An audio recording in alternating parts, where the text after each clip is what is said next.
छत्रपती संभाजीनगर शहराजवळील तिसगाव परिसरातून हादरवून सोडणारी घटना घडली आहे. ॲपल कंपनीच्या आयफोन 15 मोबाईलसाठी हट्टाला पेटलेला मुलगा जीव देण्यासाठी खवड्या डोंगरावर पोहोचला होता.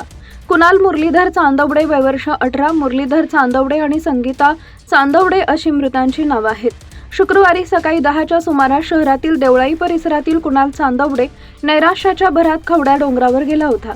तो कड्यावर उभा राहून जीवन संपवण्याच्या विचारात बराच वेळ तिथं घुटमळत होता.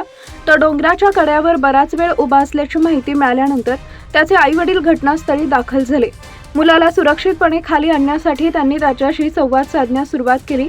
दरम्यान तिसगावमधील ग्रामस्थांसह पोलीस आणि अग्निशमक दलाचे पथकही घटनास्थळी पोहोचले. कुणाल जवळपास 3 तास डोंगराच्या कड्यावर असल्याचं सांगण्यात येते.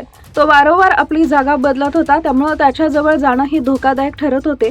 मात्र आई त्याच्याशी सतत बोलत होती आणि ग्रामस्थही त्याला समजावण्याचा प्रयत्न करत होते. तो असं करून काय होणार आहेस, आईकडे बघून तरी जग, अशा शब्दात ग्रामस्थांनी कुणालला समजावण्याचा प्रयत्न केला. त्याला शांत करण्यासाठी विविध पद्धतीनं संवाद साधला जात होता.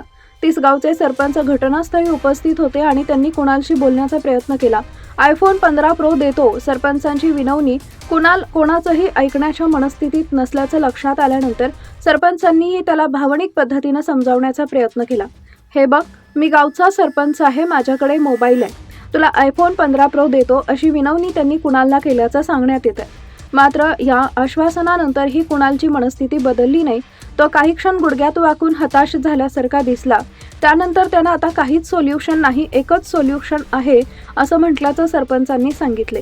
कुणालचे हे शब्द ऐकल्यानंतर त्याच्या आईनंही त्याला भावनिक आवाहन केले. दुसरं सोल्युशन नाही असं का वाटतं तुला, असं म्हणत तिनं मुलाला समजावण्याचा प्रयत्न केला. आईचा आवाज ऐकूनही कुणालची मनस्थिती बदलली नाही. दरम्यान परिस्थिती अधिक गंभीर होत असल्यानं घटनास्थळी उपस्थित असलेले सर्वजण त्याला सुरक्षितपणे खाली आणण्यासाठी प्रयत्न करत होते.